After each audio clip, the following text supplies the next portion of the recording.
Hello everyone, आप देख रहे हैं rank plus the learning app और मैं हूं चंदन एमएलटी। डियर साथियों, आज एक और नई वैकेंसी आ गई और इस नई वैकेंसी 2025 की नई वैकेंसी की डिटेल की वीडियो आज हम लोग बात करने जा रहे हैं। ये वैकेंसी जो नया आया है वो आया है बाबा फरीद यूनिवर्सिटी जो कि पंजाब में पड़ता है। ठीक है सर, अब हम लोग इसकी थोड़ी डिटेलिंग की बात करते हैं। पहले चेक करेंगे कि रियल वैकेंसी है कि नहीं, फिर पूरी डिटेल पे बात करेंगे कि वैकेंसी कितने पोस्ट पे है, किन किन लोगों को अप्लाई इसमें करना चाहिए, किन किन पोस्ट पे है वैकेंसी, कितना पोस्ट पे है, एग्जाम कैसे होता है, नेगेटिव मार्किंग है कि नहीं है, किस लैंग्वेज में एग्जाम होता है, सिलेबस का क्या पैटर्न होता है, सारे डिटेल पर हम लोग चर्चा करने वाले हैं। कब से कब तक फॉर्म अप्लाई होगा, कैसे फॉर्म अप्लाई होगा, सब चीजों पर। ठीक, एट फर्स्ट आपको तुरंत से सर गूगल में सर्च करनी है। गूगल में क्या सर्च करना है बच्चों? गूगल में आपको सर्च करना है बाबा फरीद यूनिवर्सिटी। सबसे फर्स्ट में जो है वो एक वेबसाइट ओपन होगा। देखो ये वाला बाबा फरीद यूनिवर्सिटी का लिखा है BFUHS। ये आपको लिखना, अगर ये बाबा फरीद नहीं लिखेंगे तो लिखिए आप गूगल में BFUHS, इतनी सी बात आप लिख दीजिए BFUHS.GGSMCH.org। ये वेबसाइट आएगा, बस इस पर आपको क्लिक करना। जैसे ही क्लिक करोगे थोड़ा देर according to the speed of the net या इंटरनेट की स्पीड के अकॉर्डिंग जो है ये आपको स्क्रॉलिंग टाइम लेगा और स्क्रॉलिंग टाइम लेने के बाद ओपन हो जाएगा सर। ये भी स्क्रॉल अब ओपन हुआ सर। ठीक है, जैसे ही बाबा फरीद का वेबसाइट ओपन करेंगे ये कुछ पॉपअप आएगा, इसको कैंसिल कीजिए। ये होम डैशबोर्ड है Baba Farid university of health science Faridkot. कहाँ पड़ता है sir? State of university establish under the government of the Punjab. Punjab government के अंदर में आता है, फरीदकोट में है। ठीक, अब हमें चेक करना है वैकेंसी रियल है कि नहीं। थोड़ा इसको हम ऊपर की ओर स्क्रॉल करेंगे। जैसे ही स्क्रॉल करेंगे यहाँ रिक्रूटमेंट नोटिस का ऑप्शन दिया गया है। इस रिक्रूटमेंट नोटिस को ना थोड़ा देखो, 26/11 का नोटिस है पहला, इसको थोड़ा और ऊपर करो। 26 नवंबर, आज 27 नवंबर को मैं आपको नोटिफिकेशन दे रहा हूँ, कल 26 नवंबर को ये आया था। थोड़ा सा और मैं ऊपर स्क्रॉल करूंगा, ये भी 26 नवंबर का है। थोड़ा सा और मैं तीसरे नंबर पे 26 नवंबर का आप देखिए, click here for recruitment of the post of medical laboratory technician grade 2 advertisement number BFU 25/30। बस इसी पे आपको क्लिक करना है। जैसे ही इस पे क्लिक करोगे थोड़ा दूर स्क्रॉल आउट होगा। ये बाबा फरीद यूनिवर्सिटी की पहली वैकेंसी, इसके पहली वाली जो वैकेंसी है वो नवंबर या दिसंबर 2023 में आया था और उसका एग्जाम जो है जनवरी 2024 में हुआ था। अभी फिर से वैकेंसी जो है आपको नवंबर 2025 में आया, इसका भी एग्जाम मान करके चलो कि जनवरी से फरवरी 2026 में हो जाएगा आपको। ठीक है, अब हमको ये ओपन हो गया। जैसे ये ओपन हुआ, यहाँ पर दो नोटिस दिया गया है, एक ए वाला और एक ए वाला। दोनों आप डाउनलोड कर सकते हो। आप डाउनलोड जो है यहाँ से तो देखो ऑप्शन दिया गया है ये डाउनलोड का। इस डाउनलोड के ऑप्शन पे जब क्लिक करोगे ना, जैसे मैं क्लिक करता हूँ ये डाउनलोड का ऑप्शन, तो देखो मेरे पास डाउनलोड होकर के ओपन हो जाएगा। इसी पीडीएफ की हम लोग अभी बात भी करेंगे सर। ठीक है, उसी पीडीएफ की अभी हम लोग बात भी करेंगे। फिलहाल हम लोग जो है अभी चेक कर लेते हैं सारी चीजों को। दोनों नोटिस दिया हुआ है, इस दोनों नोटिस पे मैं बात करूंगा। थोड़ा सा ना पेज को इधर से ऊपर की ओर ले जाओ। ऊपर की ओर जैसे ही आप स्क्रॉल करोगे नीचे में ही जो है बच्चों दिया हुआ है आपको फॉर्म भी फिल करने का ऑप्शन। कोई ज्यादा झंझट भी नहीं है, इधर नीचे की ओर जाओ और ये फॉर्म को फिल करो। फॉर्म फिल करने के बाद जो है फॉर्म फिल करने के बाद सबसे नीचे आओगे। ओके, सबसे नीचे आओगे, यहाँ पर कंसेंट सबमिट करोगे। सबमिट करने के बाद submit the form and your पे द फी। लास्ट में आपको फी को पे करना है। जैसे ही आप सबमिट करोगे फी, आपका फॉर्म भी सबमिट हो जाएगा, फॉर्म भी सबमिट हो जाएगा। तो ऐसे ही फॉर्म भी सबमिट कर सकते हो, यानी ये वैकेंसी यहाँ वेबसाइट पर है, यानी रियल है। अब दूसरा बात आता है कि यदि हमने फॉर्म भी सबमिट कर दिया तो स्लिप कैसे डाउनलोड करें, इसके लिए भी मैं आपको अभी बता देता हूँ। यहीं पर देखो हमारा जो रिक्रूटमेंट नोटिस था, सबसे पहले नंबर जो है रिक्रूटमेंट नोटिस वाला ये वाला बॉक्स था। दूसरा बॉक्स लिखा हुआ है click here to download your recruitment form and fee receipt. Recruitment form और फी रिसिप्ट को डाउनलोड करने के लिए इस पे क्लिक करेंगे और click here to edit your recruitment form if any correction. अगर कोई करेक्शन करना है तो उसके लिए आप इस पे क्लिक करेंगे।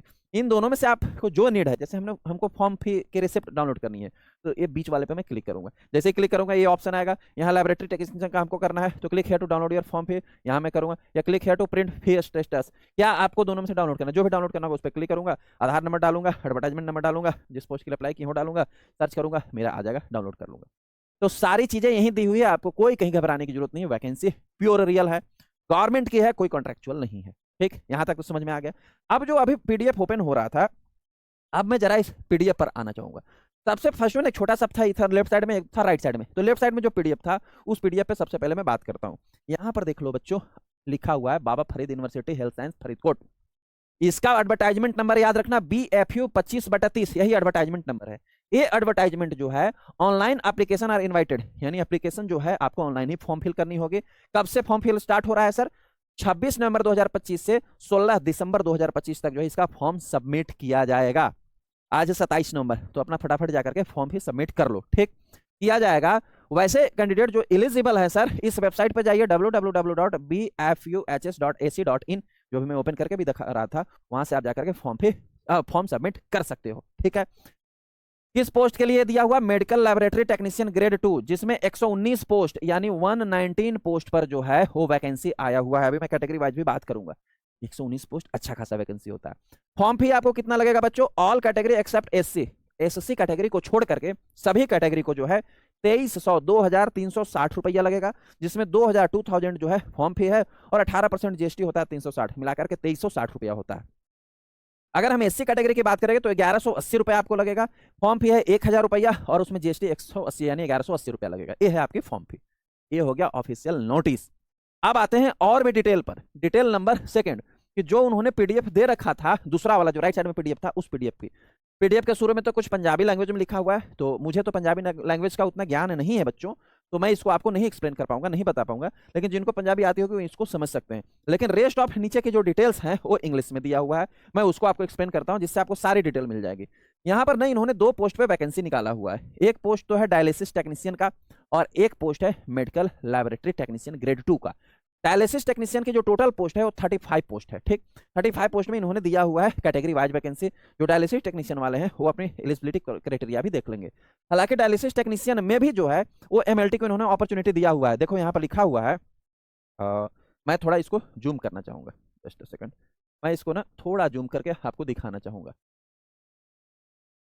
ये देखो सर, यहाँ पर इन्होंने डायलिसिस टेक्नीशियन के में भी दिया हुआ है जो एलिजिबिलिटी क्वालिटी कि आपको 10+2 पास होना चाहिए फिजिक्स केमिस्ट्री बायोलॉजी से, साथ ही साथ इंग्लिश या इसके इक्विवेलेंट होना चाहिए कोई भी रिकॉग्नाइज्ड यूनिवर्सिटी इंस्टीट्यूट से। ठीक, दूसरा क्वालिफिकेशन इन्होंने दिया हुआ कि should possesses a degree of medical laboratory technician, यानी डिग्री होना चाहिए एमएलटी की, चाहे आप बीएमएलटी हो, चाहे बीएससी एमएलटी हो, चाहे वोकेशनल एमएलटी हो, चाहे चाहे चाहे चाहे चाहे कौन कौन से हो गए, बीएमएलटी हो गया, बीएससीएमएलटी हो गया, वोकेशनल हो गया, है ना, बीएमएलएस हो गया, कोई भी बैचलर डिग्री है आपकी एमएलटी में तो अप्लाई कर सकते हो। लेकिन डायलिसिस टेक्नीशियन है ना, तो इसके लिए आपको जो है इन्होंने कहा हुआ है कि 1 साल का एक्सपीरियंस आपका होना चाहिए डायलिसिस मशीन को ऑपरेट करने का। कोई एमएलटी करके भी यदि dialysis as a dialysis technician काम किया हो, 1 साल तक डायलिसिस मशीन को ऑपरेट किया हो तो अप्लाई कर लेना, इसमें चलेगा आप। रेस्ट ऑफ जो है दूसरा इसमें एजुकेशन क्वालिफिकेशन दिया हुआ है इन्होंने, इसके लिए वो दिया हुआ है कि वही फिजिक्स केमिस्ट्री बायोलॉजी से पास होना चाहिए, डिग्री होना चाहिए आपके बीएससी डायलिसिस टेक्नीशियन की। जिसके पास बीएससी डायलिसिस टेक्नीशियन की डिग्री है वो अप्लाई कर सकता है। अभी हम अपनी वाली वैकेंसी पे नहीं है, पहले मैं डायलिसिस टेक्नीशियन वाला बता दिया हूं आपको, और कोई बड़ी बात नहीं है। अब तुरंत मैं आ जाता हूं, हम लोग आ जाते हैं अपनी वैकेंसी पर, जो हम लोग 119 पोस्ट पर बात करने वाले हैं। इस पोस्ट का नाम है मेडिकल लैबोरेटरी टेक्नीशियन ग्रेड 2। इस ग्रेड 2 की क्या एजुकेशन क्वालिफिकेशन इन्होंने मांगा हुआ है, इस बात पर जरा चर्चा करो। सबसे पहले आपका जो है 10+2 होना चाहिए। 10+2 होना चाहिए, किस चीज से होना चाहिए? Physics chemistry biology. मैथ से किए होंगे तब नहीं कर पाइएगा, अगर आप पीसीबी से किए हुए तभी आप अप्लाई कर सकते हैं। ठीक है, ओके। पीसीबी के साथ आपको क्या चाहिए बच्चों? पीसीबी के साथ चाहिए आपको diploma in medical laboratory technology, PCB plus 2 years diploma, 2 साल रेगुलर डिप्लोमा जिन्होंने डीएमएलटी किया हुआ है वही इसमें अप्लाई कर सकते हैं। Got it? इतनी सी बात समझ में आई। अब कोई बच्चे जो होंगे 1 ईयर वाले डिप्लोमा वाले वो नहीं कर सकते हैं। लेकिन इन्होंने में एक और ऑप्शन दिया हुआ है। क्या ऑप्शन दिया हुआ है? वैसे बच्चे भी इसमें अप्लाई कर सकते हैं। हो सकता है, मुझे लगता है पंजाब साइड में ऐसा कोई डिप्लोमा होगा, क्योंकि मेरे जानकारी में नहीं है, या कहीं और भी हो रहा होगा कि वैसा बच्चा जो डिप्लोमा जो डीएमएलटी किया हुआ मेडिकल लैबोरेटरी टेक्नोलॉजी में 3 साल का 3 इयर्स वाला भी डिप्लोमा किया हुआ है वो भी अप्लाई कर सकता है। और उसके लिए कुछ छूट भी है। क्या छूट है? कि 3 साल का डिप्लोमा होना चाहिए, और वैसा डिप्लोमा लगभग जो है बच्चे जो हैं वो तुरंत मैट्रिकुलेशन पास करके किए हुए रहते हैं साइंस सब्जेक्ट से। तो ऐसा डिप्लोमा जो 1 year, 1 minute, after passing matriculation examination with science followed by 1 year work experience after diploma, वैसे बच्चे जिन्होंने मैट्रिकुलेशन किया 10+2 नहीं किया फिजिक्स केमिस्ट्री बायोलॉजी का और पास करके 3 साल वाला डिप्लोमा किया, तो यदि आपने 3 साल वाला डिप्लोमा किया है तब भी इसमें अप्लाई कर सकते हो। लेकिन इन बच्चों को 1 साल का एक्सपीरियंस लगेगा। क्या लगेगा सर? 1 ईयर का वर्क एक्सपीरियंस लगेगा किसी भी लैबोरेटरी का। कैसा वर्क एक्सपीरियंस चाहिए इसमें मैं आगे बात करूंगा इस वीडियो में। ठीक है, इतनी सी बात आपको समझ में आई। पहला एजुकेशन क्वालिफिकेशन है कि पीसीबी से आपकी 12 होनी चाहिए और डीएमएलटी होना चाहिए 2 साल की। अगर पीसीबी से आपने 12 नहीं किया हुआ है, डायरेक्ट मैट्रिक के बाद डिप्लोमा किया हुआ है, तभी अप्लाई कर सकते हैं। लेकिन मैट्रिक के बाद डिप्लोमा आपकी जो है 3 साल वाली होनी चाहिए और साथ में 1 साल का एक्सपीरियंस भी होना चाहिए। अब आप सोच रहे होगे कि मैंने ना तो डीएमएलटी किया हुआ है ना मैंने 12 से किया हुआ है पीसीबी, तब मैंने बीएमएलटी किया हुआ है, मैंने बीएमएलटी किया है, बीएमएलएस किया है, वोकेशनल किया है, इन तीनों में से कुछ भी किया हुआ है, तब भी आप अप्लाई कर सकते हो। इधर आपके 12 से नहीं होगी ना तब भी, क्योंकि थर्ड इन्होंने एक और ऑप्शन दिया हुआ है। क्या ऑप्शन दिया हुआ है?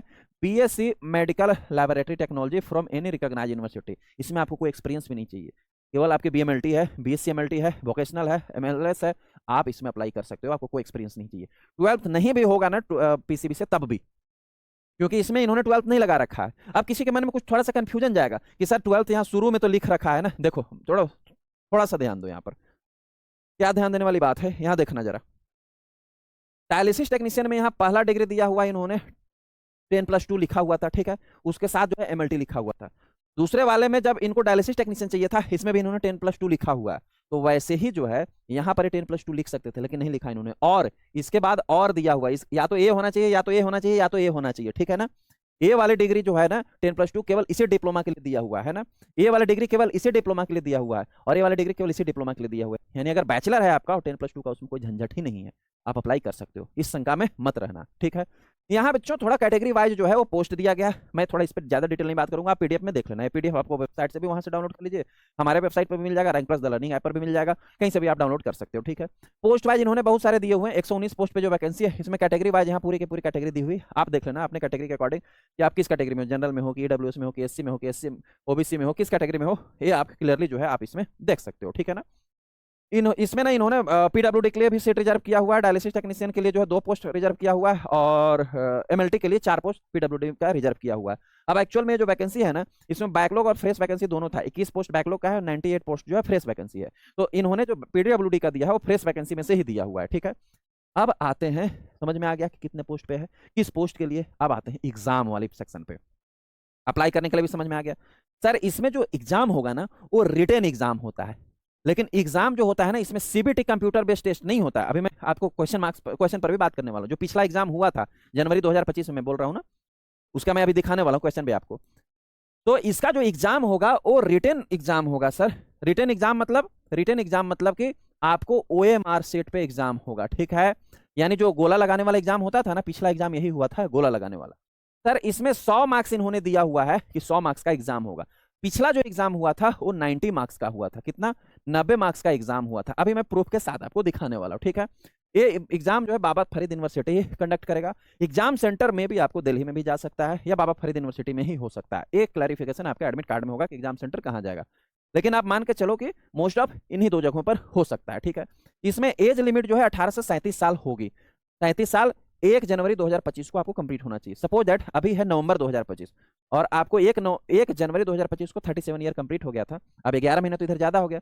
यदि आज के डेट में आप 37 साल 11 महीना का है तब भी आप अप्लाई कर सकते हो, क्योंकि 11 महीना मेरा जो अभी ज्यादा हुआ है वो 1 जनवरी को मैं 37 साल का ही था, तो आपकी लास्ट डेट 1 जनवरी 2025 ही कंसिडर की जाएगी, ठीक है बच्चों। ओके इसमें एज रिलैक्सेशन भी दिया गया है। एसटी और बीसी के लिए 5 साल दिया गया, पीडब्ल्यूडी के लिए 10 साल रिलैक्सेशन दिया गया, एक्स सर्विसमैन के लिए भी कुछ जो है रिलैक्सेशन दिया गया है। मैं इस एग्जाम पैटर्न पे थोड़ा और भी अभी बात करूंगा, थोड़ा सा आप धैर्य रखिए, ठीक है सर। इन्होंने दिया हुआ है एक इंपॉर्टेंट बात। अब आपके मन में सवाल आ रहा होगा कि सर क्या हम ऑल ओवर इंटायर इंडिया से इसमें अप्लाई कर सकते हैं? मैं कहूंगा कि नहीं कर पाओगे बच्चों। क्यों नहीं कर पाओगे? क्योंकि इन्होंने एक क्लाउज जोड़ा हुआ है, बहुत इंपॉर्टेंट। क्या क्लाउज जोड़ा हुआ है? कि वैसे कैंडिडेट ही इसमें अप्लाई कर सकते हैं। हालांकि इसमें ये बात लिखी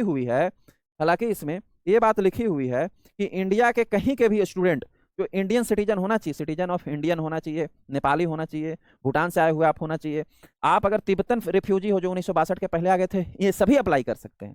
लेकिन ये सभी तभी अप्लाई कर पाओगे, चाहे आप इंडिया के कहीं के भी हो, तभी आप अप्लाई कर पाओगे जब आपको कम से कम पंजाबी लैंग्वेज की नॉलेज होगी। साथ ही साथ आप जब मैट्रिकुलेशन पास कर रहे थे, जब आप मैट्रिक का एग्जाम दे रहे थे, तो उस समय आपकी एक सब्जेक्ट जो है, एक लैंग्वेज जो है वो पंजाबी लैंग्वेज होना चाहिए, कंपलसरी या इलेक्टिव कोई भी सब्जेक्ट। यानी आपके मैट्रिक में जब पंजाबी लैंग्वेज से आपने एक सब्जेक्ट रखा होगा पढ़ने के लिए, और जब आपने मैट्रिकुलेशन पंजाबी से एक सब्जेक्ट से पास किया हुआ है, तभी इसमें अप्लाई कर सकते हो। ये बात ऐसे भी सही हो है क्योंकि ये फरीदकोट में पंजाब में पेशेंट आएंगे पंजाब से, आपको पंजाबी लैंग्वेज अच्छे से आएगी नहीं, पंजाबी लैंग्वेज का ज्ञान नहीं होगा, पंजाबी कल्चर का ज्ञान नहीं होगा, तो क्या होता है ना कि हम डायग्नोसिस में पेशेंट को या ट्रीटमेंट पेशेंट को उतना हम अप्रोप्रिएटली बिहेवियर नहीं कुल करवा पाते हैं। तो दैट्स वाई भी ये दिया गया है, ठीक है। तो मुझे जितना लगता है कि यहाँ पे Punjab as well as Haryana sector के जो स्टूडेंट होंगे, या दिल्ली में बहुत सारे स्टूडेंट जो पढ़ रहे हैं बाहर के भी, उनको भी पंजाबी लैंग्वेज के एक दिल्ली में पंजाबी लैंग्वेज रखा जाता है मैट्रिक में, तो कई सारे स्कूलों में। तो वैसे स्टूडेंट जिन्होंने एक लैंग्वेज पंजाबी से पढ़ाई करी हुई है, चाहे वो कहीं से भी डिप्लोमा किए हो, कुछ भी किए हो, अप्लाई इसमें कर सकते हैं, कोई दिक्कत परेशानी नहीं होगी, ठीक है बच्चों। इतनी सी बात अब आपको समझ में आ गई। कुछ और इंपॉर्टेंट फैक्ट है जिन पे मैं बात कर लेता हूँ।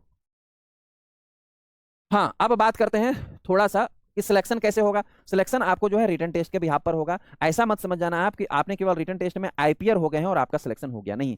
आईपीआर होने के बाद आपका मेरिट लिस्ट निकलेगा, मेरिट लिस्ट में आपका नाम आएगा, तब आपका सिलेक्शन होगा, ठीक है। हम थोड़ा बात करते हैं एक्सपीरियंस सर्टिफिकेट पर कि इन्होंने क्या कहा हुआ था। इन्होंने अभी बोला था आपको कि जो 3 साल के डिप्लोमा किया हुआ है मैट्रिक के बाद, उनको 1 साल का एक्सपीरियंस चाहिए। एक्सपीरियंस कैसे लेबोरेटरी या हॉस्पिटल से, क्या सरकारी से होना चाहिए, ऐसा कोई जरूरत नहीं, किसी भी लैब से होना चाहिए, ऐसे जगह से होना चाहिए। इन्होंने कुछ लिखा हुआ है, ऐसे पॉइंट लिखे हुए हैं, ऐसे जगह से होना चाहिए। पॉइंट नंबर फर्स्ट, कोई भी हॉस्पिटल या इंस्टीट्यूट से आपके एक्सपीरियंस मानी जाएगी जो जो जो वेल इक्विप्ड लेबोरेटरी होगा, जिसमें इक्विपमेंट सारे अवेलेबल होंगे, उसमें आपने काम किया होगा, उसका एक्सपीरियंस मान्य होगा। ऐसा हॉस्पिटल या इंस्टीट्यूट जो कि फुल टाइम पैथोलॉजी या माइक्रोबायोलॉजिस्ट वहां रहते हो, वहां का जो है आपका एक्सपीरियंस मान्य होगा। ऐसा हॉस्पिटल या इंस्टीट्यूट जहां पर मिनिमम एटलीस्ट जो है 20 टेस्ट डिफरेंट पैरामीटर के पर डे जो है वो लगाए जाते हैं, ऐसे जगह से अगर आपका एक्सपीरियंस है तब भी कंसिडर किया जाएगा। साथ ही साथ आपको प्रूफ ऑफ सैलरी रिसिप्ट और अटेंडेंस सबमिट, जो आपने वहां रोज अटेंडेंस किया है, अगर जब आपको वेरिफिकेशन होगा, ऐसा नहीं कि आप किसी से भी एक्सपीरियंस बनवा करके भी दे सकते हो, आप एक्चुअल में काम किए हो वो बताना होगा।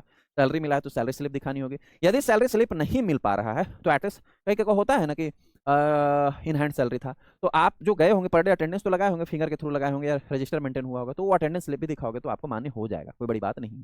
तो इस प्रकार के आपको एक्सपीरियंस सर्टिफिकेट जो है वो लगाने पड़ेंगे। ये थी इस पीडीएफ की डिटेल।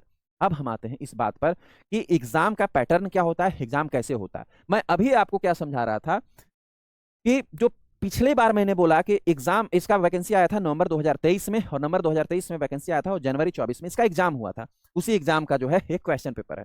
इस क्वेश्चन पेपर को मैं सीरियली आपको एक्सप्लेन भी करूंगा एमसीक्यू क्लास में अभी, इसके बाद के जो भी क्लासेस होंगे। और ये क्वेश्चन पेपर हमारे 2.0 3.0 दोनों बैच में अवेलेबल है, आप वहां से इसका पीडीएफ भी डाउनलोड कर सकते हो। ये जो क्वेश्चन है, इसमें 2 घंटा समय दिया गया था, 2 PM से 4 PM तक का ये एग्जाम हुआ था, ठीक है। इस समय जो था, पिछला जो एग्जाम हुआ था 90 मार्क्स का हुआ था, मैं थोड़ी देर पहले भी बता रहा था। अब जो इस बार एग्जाम होना है वो 100 मार्क्स का एग्जाम होना है।